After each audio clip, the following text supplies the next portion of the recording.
Berjumpa lagi semuanya yang sangat berbahagia. Sekarang kita kembali diperlihatkan dengan Xiao Yan yang baru saja mengalahkan pria yang berada di langkah ketiga keabadian.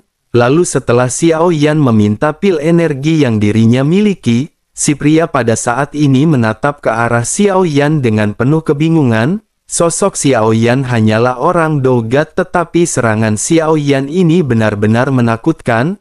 Meskipun pukulan Xiao Yan sebelumnya tidak mengenai dirinya, tetapi itu membuatnya merasakan bahaya kematian yang kuat.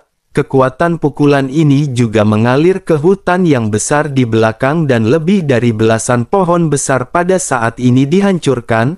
Selain itu kekuatannya tidak hanya kuat, tetapi kekuatan ini juga bisa dikontrol hingga tingkat yang sangat tepat.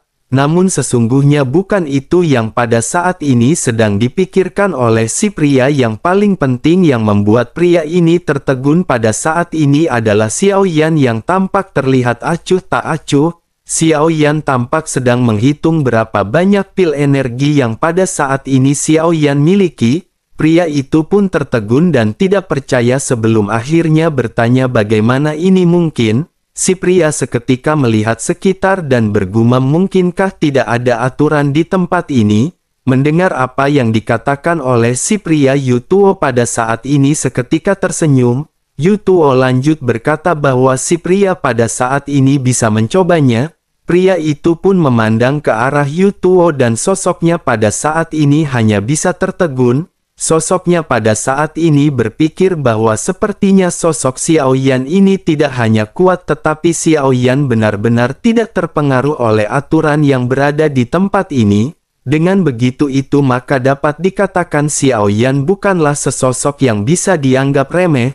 Pria itu pun segera memandang ke arah Xiao Yan dan pada saat ini sosoknya tanpa sadar tersepona. Sementara itu Xiao Yan pada saat ini segera melemparkan 20 potong pil energi ke dalam mulutnya. Xiao Yan lanjut memerintahkan si pria untuk memperkenalkan dirinya. Si pria pada saat ini segera menjawab dengan sederhana ketika menjelaskan bahwa dirinya bernama Senju. Xiao Yan pada saat ini tidak menjawab karena origin Qi yang agung seketika meledak di tubuh Xiao Yan. Xiao Yan segera bergegas mencari pohon raksasa dan duduk di dahan-dahannya dengan mata tertutup serta memulai pelatihan. Sementara itu pada saat ini Yu Tuo tampaknya sepertinya mengenali pria kuat yang bernama Senju ini. Sosoknya lanjut berkata apakah dirinya adalah Senju dari klan Dewa Iblis Kuno. Senju sedikit mengerutkan kening sebelum akhirnya bertanya apakah Yu Tuo tahu. Sesaat kemudian Senju pada saat ini menghela nafas tersenyum pahit dan menggelengkan kepalanya. Sementara itu Yu Tuo pada saat ini segera berkata bahwa dirinya pernah mendengar beberapa rumor tentang Senju. Senju segera melambaikan tangannya mendengar apa yang baru saja dikatakan oleh Yu Tuo. Senju dengan sedikit marah segera berkata apakah dirinya mendengar mengenai Senju yang senang minum, berjudi serta bermain wanita. Yu Tuo pada saat ini hanya tersenyum mendengar apa yang dikatakan oleh Senju. Sementara itu di sisi lain meskipun Xiao Yan matanya terpejam, Xiao Yan pada saat ini merasa terganggu dan Xiao Yan berteriak dengan marah. Xiao Yan berkata agar mereka berdua sebaiknya berbicara lebih pelan, siapapun yang mendekati tempat ini mereka harus dibunuh tanpa ampun. Mendengar apa yang dikatakan oleh Xiao Yan, keduanya pada saat ini terlihat sedikit gugup dan mereka pada akhirnya bergumam dengan suara rendah. Senju menatap ke arah Xiao Yan dengan gugup sebelum akhirnya bertanya siapakah sosok tersebut. Yu Tuo juga pada saat ini berbicara dengan berbisik-bisik ketika menjawab bahwa dirinya juga tidak tahu. Senju menatap ke arah Yu Tuo dengan curiga sebelum akhirnya bertanya apakah dirinya juga ditangkap olehnya di jalan.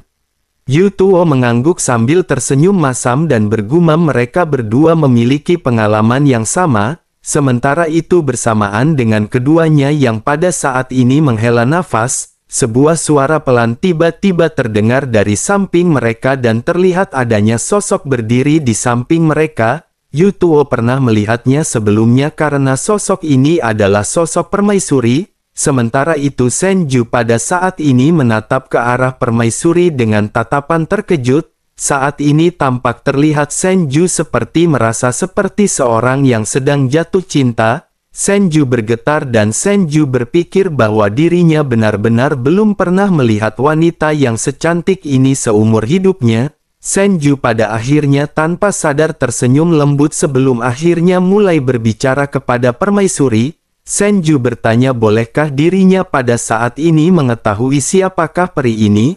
Permaisuri pada saat ini tersenyum sebelum akhirnya memandang ke arah Xiao Yan yang sedang duduk bersila. Sosoknya lanjut berkata bahwa itu adalah suaminya. Senju seketika terkejut seolah-olah sambaran petir pada saat ini menghantam embun-embunannya. Senju merasa hatinya seperti terkoyak dalam sekejap mata. Rasa sakit yang tidak terlihat ini membuatnya tanpa sadar pada saat ini tertutup oleh ekspresi rona merah. Senju pada saat ini hanya bisa menundukkan kepalanya sementara Yutuo pada saat ini terdiam. Permaisuri pun melihat ke arah Senju yang pada saat ini benar-benar hening dan bertanya apa yang terjadi dengan Senju. Yutuo tersenyum masam dan menggelengkan kepalanya dan bergumam mungkin dirinya sedang patah hati. Sementara itu kembali ke Xiao Yan yang pada saat ini masih terus-menerus melakukan pelatihan. Setelah 20 pil energi dimasukkan ke dalam tubuh Xiao Yan dan bersamaan dengan ledakan tersebut, bintang-bintang origin Qi Xiao Yan pada saat ini mengembun dengan cepat. Jika kecepatan ini terus berlanjut tidak akan butuh waktu lama bagi Xiao Yan untuk menerobos ke Dolgat bintang 9. Namun meskipun kekuatan Xiao Yan telah meningkat pesat setelah meminum pil energi, energi iblis di tubuh Xiao Yan juga semakin lama menjadi semakin kuat. Hal ini juga membuat kepribadian Xiao Yan yang awalnya lembut menjadi sedikit mudah tersinggung dan kasar. Namun beruntung Xiao Yan juga tidak kehilangan rasionalitasnya. Xiao Yan pada saat ini masih bisa berpikir jernih dan Xiao Yan masih ingin terus meningkatkan kekuatan. Xiao Yan menyadari bahwa akan ada musuh-musuh kuat yang pada saat ini akan segera datang. Selain Yong He yang telah terlihat di depan mata Xiao Yan ada juga 2 orang dari dunia Taiksu. Xiao Yan harus mempersiapkan kekuatannya karena jika Xiao Yan berhadapan dengan mereka Xiao Yan pasti akan kewalahan. Xiao Yan pun terus-menerus fokus dan waktu berlalu dengan sangat cepat. 500 tahun sesungguhnya telah berlalu dalam sekejap mata dari semenjak Xiao Yan datang ke tempat ini. Selama periode waktu ini Xiao Yan juga menemukan bahwa ingatan dari Kui Jun dari mansion surgawi semakin berkurang.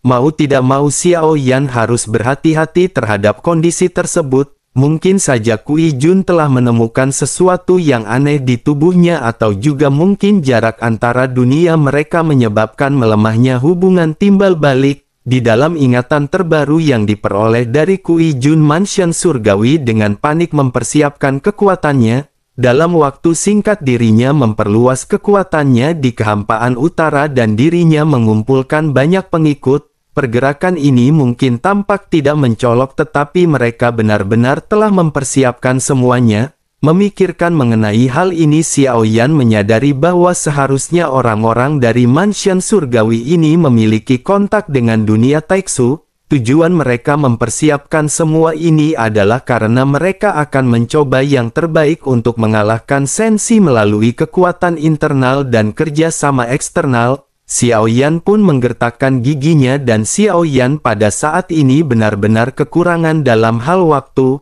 Xiao Yan telah bekerja begitu keras. Namun pada saat ini Xiao Yan masih belum merasakan adanya tanda-tanda penerobosan. Selain itu jika menilai dari kecepatan kultivasi saat ini akan sangat sulit untuk bisa menembus keabadian dalam siksa waktu yang ada. Semua itu hanya bisa terjadi terkecuali energi dunia diambil kembali dari Zuci. Namun untuk berhadapan dengan Zuci, Xiao Yan juga membutuhkan banyak kekuatan dan Xiao Yan pada saat ini hanya bisa menggertakkan gigi. Sementara itu di sisi lain Zuci juga pada saat ini terus-menerus memperhatikan pergerakan dari Xiao Yan. Zuci telah mengirimkan klonnya dan Zuci pasti merasakan adanya sesuatu yang aneh. Zuchi mungkin tidak mengetahui identitas asli Xiao Yan, tetapi dirinya bisa merasakan ada sesuatu yang aneh. Namun meskipun begitu, Zuchi masih belum mengerti mengapa Xiao Yan ada dan apa hubungan mereka berdua di dunia ini. Hal ini membingungkan Zuchi dan keberadaan Xiao Yan ini juga telah membuat Zuchi merasa tidak nyaman. Dirinya ingin mengambil tindakan untuk melenyapkan Xiao Yan sedari awal.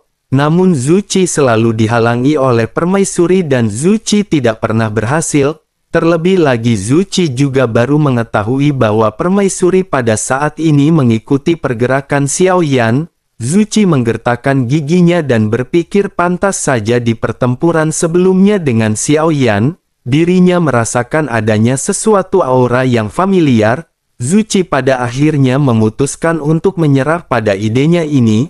Awalnya Zuchi memang ingin membantai Xiao Yan, tetapi karena selalu dihalangi oleh permaisuri, Zuchi mengubah niatnya untuk mendekati Xiao Yan sebagai teman. Mungkin dengan begitu maka Zuchi akan bisa lebih banyak mengenali Xiao Yan dan apa tujuannya. Namun setelah menyadari bahwa tujuannya juga diketahui oleh permaisuri dan permaisuri ikut bersama dengan Xiao Yan, Zuchi pada akhirnya berpikir bahwa tidak mungkin baginya untuk menjadi lebih dekat pada saat ini. Zuchi pada saat ini hanya bisa menghela nafas karena meskipun begitu Zuchi pada saat ini masih memiliki anak buah.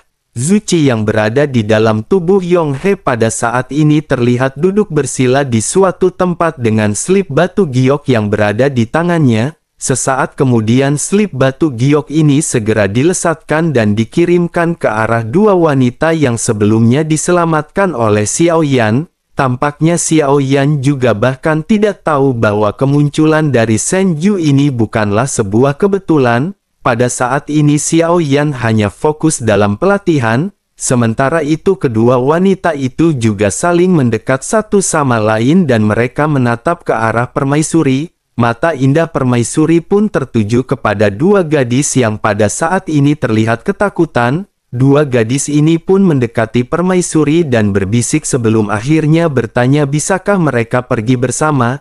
Yutuo dan Senju pada saat ini terdiam mendengar apa yang dikatakan oleh kedua sosok tersebut. Senju pada saat ini tampaknya tidak tertarik melihat kecantikan keduanya. Tampaknya setelah dirinya melihat kecantikan permaisuri tidak ada lagi yang menarik perhatian Senju. Sementara itu Yutuo pada saat ini tidak berbicara karena Yutuo sadar ini bukanlah waktunya dan dirinya tidak memenuhi syarat untuk berbicara. Sementara itu permaisuri pada saat ini bertanya dengan lembut di manakah rekan-rekan mereka. Salah seorang wanita itu pun segera berkata dengan nada menyedihkan. Sosoknya berkata bahwa rekan mereka semuanya telah terbunuh dalam pertempuran oleh Senju.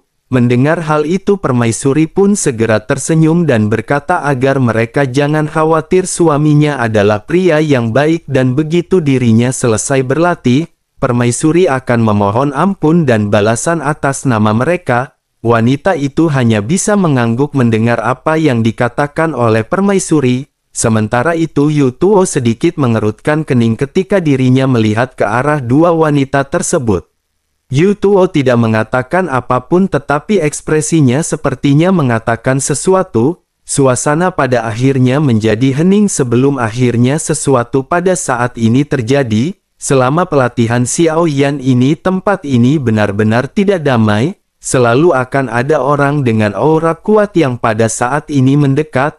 Ada banyak tim yang datang secara bergantian dan pertempuran terus-menerus terjadi. Yutuo dan Senju pada saat ini menghabisi mereka semua tanpa pandang bulu, bersamaan dengan mereka yang pada akhirnya telah menghabisi sekitar belasan orang. Keduanya juga pada akhirnya menghadapi musuh yang kuat. Ada dua orang langkah kedua keabadian dan satu orang langkah ketiga keabadian. Jumlah total ini sekitar 7 hingga 8 orang dan mereka yang terlemah merupakan seorang Dogat bintang 9. Yutuo dan Senju dikelilingi oleh orang-orang ini dan mereka menyipitkan mata masing-masing. Sesaat kemudian kelompok ini pada akhirnya tidak membuang waktu sama sekali dan menyerang ke arah mereka berdua secara langsung. Yutuo menggertakkan giginya dan menyadari bahwa ada yang tidak beres dengan situasi ini. Yutuo pun segera berteriak agar mereka pada saat ini mundur. Mereka berdua menyadari bahwa tingkat kemenangan mereka tidak tinggi. Jika mereka memaksakan pertempuran ini, meskipun Senju juga sangat kuat tetapi Yutuo tidak menaruh harapan kepada Senju. Senju pada saat ini menyipitkan matanya dan berteriak dengan marah kepada Yutuo mengapa mereka harus mundur. Ikutlah dengan Senju dan apa masalahnya jika mereka berhadapan dengan lebih banyak orang. Yutuo menggertakkan gigi dan berkata bahwa mereka harus mundur terlebih dahulu. Jumlah mereka terlalu banyak dan mereka tidak perlu berjuang dengan keras. Senju pada saat ini melambaikan tangannya dan berteriak dengan marah kembali ke arah Yutuo. Senju memerintahkan Yutuo untuk pergi dan memanggil seseorang karena Senju akan melawan mereka terlebih dahulu. Yutuo tidak menyia-nyiakan kesempatan ini dan sosoknya segera melesat mundur dengan kecepatan tinggi. Sementara itu Senju pada saat ini segera mulai dengan langkah kakinya. Debu berterbangan di bawah kakinya dan tubuhnya pada saat ini segera bergegas melesat. Senju sama sekali tidak menunjukkan rasa takut di hadapan kelompok yang mengelilinginya. Pada saat ini Dogat lainnya seketika mundur dan membentuk formasi di belakang. Dua orang langkah kedua keabadian pada saat ini memimpin dan bertarung melawan Senju. Meskipun Senju adalah langkah ketiga keabadian, tetapi dengan menghadapi dua orang langkah kedua keabadian hal tersebut akan sangat sulit, terlebih lagi setelah beberapa benturan dapat terlihat bahwa kekuatan dua orang langkah kedua keabadian ini tidaklah lemah. Senju pada saat ini menggertakkan giginya dan dengan kemampuan Senju sosoknya masih bisa memukul mundur kedua sosok tersebut, namun bersamaan dengan Senju yang pada saat ini berhasil, tiba-tiba bayangan hitam besar muncul di atas kepala Senju. Saat berikutnya bayangan tersebut menghantam Senju dan Senju seketika terlempar mundur. Benturan seketika terjadi dengan kekuatan besar yang menyebabkan separuh tubuh Senju tenggelam ke tanah. Sosok yang menyerang Senju ini merupakan sosok yang merupakan langkah ketiga keabadian. Orang ini merupakan orang terkuat yang berada di kelompok ini. Dirinya memiliki kekuatan yang sama dengan Senju dan dirinya juga merupakan orang kuat di langkah ketiga keabadian. Senju pun menggertakkan giginya menatap ke arah ketiga sosok yang pada saat ini berhadapan dengan Senju. Setelah langkah ketiga keabadian menekan Senju, dua orang kuat langkah kedua keabadian kembali menyerang ke arah Senju. Pada saat ini Senju hanya bisa menggertakkan gigi. Serangannya berangsur-angsur menjadi gila ketika dirinya menahan pengepungan dari tiga orang kuat ini. Senju mengeluarkan kekuatan maksimalnya namun Senju pada saat ini masih terus-menerus dipukul mundur. Ada banyak bekas luka baik kecil maupun besar di tubuh Senju di dalam pertempuran ini. Sesaat kemudian pada saat ini pemimpin dari kelompok tersebut segera mulai berteriak. Langkah ketiga keabadian pada saat ini segera berteriak kepada semua orang bahwa sudah waktunya bagi mereka untuk melancarkan formasi. Para Dogat yang berpartisipasi pada saat ini segera mulai mengeluarkan kekuatan mereka hingga tahap yang maksimal. Mereka menggabungkan kekuatan dan ditambahkan dengan tiga kekuatan keabadian. Formasi tiba-tiba meledak dengan cahaya yang sangat menyilaukan. Sebuah cahaya pada saat ini melintas dengan kecepatan yang sangat cepat ke arah Senju. Senju pada saat ini menyipitkan matanya dan sebelum sempat Senju bereaksi lengan kirinya pada saat ini seketika terputus. Dapat terlihat bahwa sinar cahaya ini juga sepertinya merupakan sinar cahaya yang dianggap sebagai hidangan pembuka. Senju pada saat ini segera kembali menumbuhkan lengannya dan bersama dengan hal tersebut, sinar cahaya yang tidak terhitung jumlahnya pada saat ini kembali menyerang ke arah Senju. Senju kembali menyipitkan matanya dan setelah lengannya sembuh Senju pada saat ini seketika membentuk perisai besar.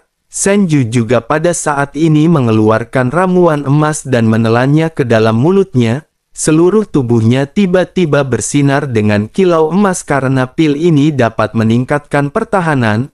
Sinar cahaya pada akhirnya datang dengan cepat dan begitu menghantam perisai, kekuatan keabadian Senju juga melonjak, tetapi pada akhirnya cahaya masih dipenuhi dengan kekuatan yang sangat kuat dan tidak bisa terbendung. Senju pada saat ini benar-benar dihantam dan dihancurkan oleh lesatan dari cahaya ini.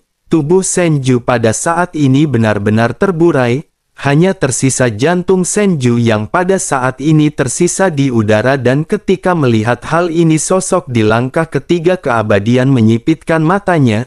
Dengan gerakan pikirannya seberkas cahaya pada saat ini segera terbang menuju ke arah jantung Senju. Jika pukulan ini mengenai jantung Senju, bahkan meskipun Senju tidak mati, setidaknya pukulan ini akan membuat kekuatan Senju anjlok. Kecepatan cahaya ini juga sangat cepat, namun begitu cahaya ini hendak menghantam jantung dari Senju, ledakan seketika terjadi disertai dengan suara gemuruh keras yang terdengar. Terlihat adanya pedang berat raksasa yang terbakar oleh api yang melayang di depan jantung Senju. Cahaya kuat itu pun segera menerpa pedang berat misterius sebelum akhirnya menghilang. Dalam waktu singkat ini tubuh Senju yang pada saat sebelumnya terkoyak juga pada akhirnya dengan cepat ditata kembali. Senju memulihkan tubuhnya dalam beberapa tarikan nafas, dan ini merupakan kemampuan pemulihan yang sangat luar biasa. Ini merupakan berkah seorang keabadian. Namun meskipun begitu wajah Senju pada saat ini menjadi lebih pucat. Dirinya tahu bahwa dalam pertarungan ini dirinya memang sedikit ceroboh. Sosoknya juga pada saat ini terkejut dengan kemunculan tiba-tiba pedang hitam pekat di hadapannya. Tiga makhluk keabadian juga yang mengendalikan formasi super pada saat ini terkejut dengan apa yang mereka lihat. Mereka tidak dapat mempercayai pemandangan di hadapan mereka karena kekuatan keabadian mereka bertiga benar-benar telah terbukti. Senjata yang terbuat dari vibranium saja benar-benar tidak akan bisa menghadapi lesatan sinar cahaya, kecuali jika kualitasnya sangat tinggi, barulah hal itu akan menjadi normal. Sosok kuat langkah ketiga keabadian pun tiba-tiba bertanya, harta karun macam apakah ini? Ketiganya pada akhirnya segera menatap ke arah datangnya pedang hitam tersebut dan melihat sesosok tubuh yang melayang. Sosok ini adalah Xiao Yan dengan sayap hitam emas yang pada saat ini tidak mengepak. Xiao Yan memiliki ekspresi acuh tak acuh menatap ke arah ketiga sosok kuat tersebut. Ketiganya tanpa sadar menyipitkan matanya ketika mereka memandang ke arah Xiao Yan. Mereka secara alami seperti Senju pada saat sebelumnya ketika melihat Xiao Yan. Mereka tanpa sadar bergumam bahwa ini adalah Dogat. Melihat ketiganya yang terkejut pada saat ini, Senju tersenyum pahit. Senyum ini tampak seolah-olah Senju menertawakan dirinya yang pada saat sebelumnya, dirinya sepertinya mengatakan hal yang persis sama dengan orang-orang ini, bahkan dengan sedikit nada meremehkan. Senju pun menghela nafas dan Senju berpikir bahwa dirinya khawatir orang-orang ini akan mengerti setelah hal ini terjadi. Mereka tampaknya belum tahu bahwa Xiao Yan adalah orang yang suka berpura-pura. Sementara itu di sisi lain Xiao Yan pada saat ini mengabaikan ekspresi ketiganya yang terlihat terkejut. Xiao Yan pada saat ini segera berkata dengan dingin kepada Gou Yan, apakah dirinya sudah selesai? Gou Yan segera menjawab bahwa dirinya membutuhkan 3 tarikan nafas. Sementara itu di kejauhan ketiga sosok tersebut pada saat ini sepertinya menyadari sesuatu, namun menyadari bahwa sosok Xiao Yan adalah Dogat, mereka tidak memilih untuk menyerang Xiao Yan secara langsung. Mereka hanya diam-diam menunggu hingga pada akhirnya 3 nafas berlalu. Gou Yan pun seketika berteriak ketika memerintahkan formasi untuk merusak dirinya sendiri. Bersamaan dengan teriakan ini pada akhirnya fluktuasi yang tidak teratur di dalam formasi mulai melonjak. Sesaat kemudian dengan keras para Dogat yang pada saat ini membentuk formasi terlempar mundur. Seteguk besar darah muncrat bersama-sama dengan organ dalam yang benar-benar rusak. 3 sosok keabadian juga pada saat ini benar-benar langsung menderita luka parah. Beberapa sinar cahaya tiba-tiba menggembun dan menyapu ke arah seluruh tubuh mereka. Dalam sekejap mata formasi mereka tiba-tiba menjadi kacau dan serangan itu benar-benar mempengaruhi masing-masing anggota. Ketika cahaya menyapu ketiga makhluk keabadian juga pada saat ini benar-benar memiliki tulang yang pada patah, ekspresi mereka juga berubah drastis dan mereka segera terlempar mundur. Dalam waktu sekejap mereka pada saat-saat ini segera mengembalikan kondisinya ke posisi semula. Luka-luka yang mereka derita pada saat ini pulih tetapi ekspresi mereka pada saat ini masih terlihat pucat. Ketiganya pada saat ini mendesis dingin ketika menatap ke arah Xiao Yan. Ada sedikit keterkejutan di mata mereka karena mereka tidak tahu bagaimana Xiao Yan melakukan hal ini. Mereka jelas tidak melakukan apapun tetapi formasi mereka langsung rusak. Hal ini menimbulkan reaksi balik kepada semua orang dan mereka semua benar-benar dipukul hingga parah. Sementara itu Xiao Yan pada saat ini perlahan berbicara kepada mereka bahwa mereka hampir membunuh anggota Xiao Yan. Ketiga makhluk keabadian itu pun menyipitkan matanya ketika mendengar apa yang dikatakan oleh Xiao Yan. Mereka tentu jelas mengetahui kekuatan dari formasi yang mereka lesatkan. Dapat mematahkan formasi mereka dengan mudah. Hal ini memberitahu mereka bahwa sosok di hadapan mereka bukanlah Dogat kaleng-kaleng. Salah seorang keabadian langkah kedua pada saat ini segera berkata kepada pemimpin mereka bahwa orang ini hanyalah Dogat dan meskipun dirinya agak aneh, tetapi seharusnya tidak akan sulit bagi mereka untuk menghabisinya. Mendengar hal tersebut pemimpin mereka menggelengkan kepalanya dan mengangkat tangannya. Sosoknya dengan tegas membuat instruksi gerakan untuk mundur. Pemandangan ini benar-benar sangat aneh karena seorang Dogat bisa menakuti tiga makhluk keabadian. Jika hal ini dilihat oleh orang luar maka hal ini benar-benar akan sangat luar biasa. Namun pada saat ini sesungguhnya memang ada dua orang luar. Sosok-sosok ini merupakan dua wanita yang pada saat sebelumnya diselamatkan oleh Xiao Yan. Sementara itu Xiao Yan pada saat ini kembali berbicara bahwa mereka yang berada di tingkat Dogat bisa pergi, sementara mereka bertiga pada saat ini harus tetap berada di sini. Menanggapi hal tersebut pemimpin kelompok ini pun mendengus dingin dan berbicara kepada Xiao Yan. Sosoknya berkata bahwa dirinya tahu Xiao Yan tidaklah sederhana, namun jika mereka bertiga bergabung bahkan jika Xiao Yan sangat kuat, Xiao Yan pasti masih akan kewalahan. Xiao Yan pada saat ini terdiam dan Xiao Yan benar-benar tidak ingin banyak basa-basi. Namun tepat ketika Xiao Yan hendak mengambil tindakan, Xiao Yan mengerutkan kening karena ada cahaya dingin yang menerpa dari ujung dan langsung menembus salah satu di antara ketiga sosok tersebut. Posisi penusukan ini juga benar-benar langsung menuju ke arah jantung dan Xiao Yan benar-benar seketika terkejut. Pemimpin dari kelompok ini juga berteriak dengan marah ketika berkata bahwa ada penyergapan. Sosoknya melihat sekeliling dengan waspada sementara Xiao Yan pada saat ini masih menyipitkan matanya. Ini bukanlah penyergapan yang dilakukan oleh Xiao Yan melainkan dari tim lain. Tampaknya ada tim lain yang pada saat ini mengambil tindakan dari belakang layar untuk menghabisi sosok-sosok tersebut. Xiao Yan juga pada saat ini melirik ke sekitar dan sesosok tubuh terlihat muncul di kabut hitam. Sosok ini sangat cepat dan dirinya pada saat ini terbang menuju ke arah tiga makhluk keabadian dalam sekejap mata. Xiao Yan kembali menyipitkan matanya ketika Xiao Yan melihat dengan jelas siapakah sosok yang melakukan serangan ini. Xiao Yan mengenali sosok yang tidak asing karena Xiao Yan telah bertemu dengannya 2 kali. Xiao Yan pun bergumam bahwa orang ini merupakan orang yang berasal dari dunia Taiksu. Xiao Yan tidak menyangka bahwa orang kuat dari Taiksu akan tiba-tiba muncul di tempat ini. Terlebih lagi target pertama serangannya bukanlah Xiao Yan melainkan 3 makhluk keabadian.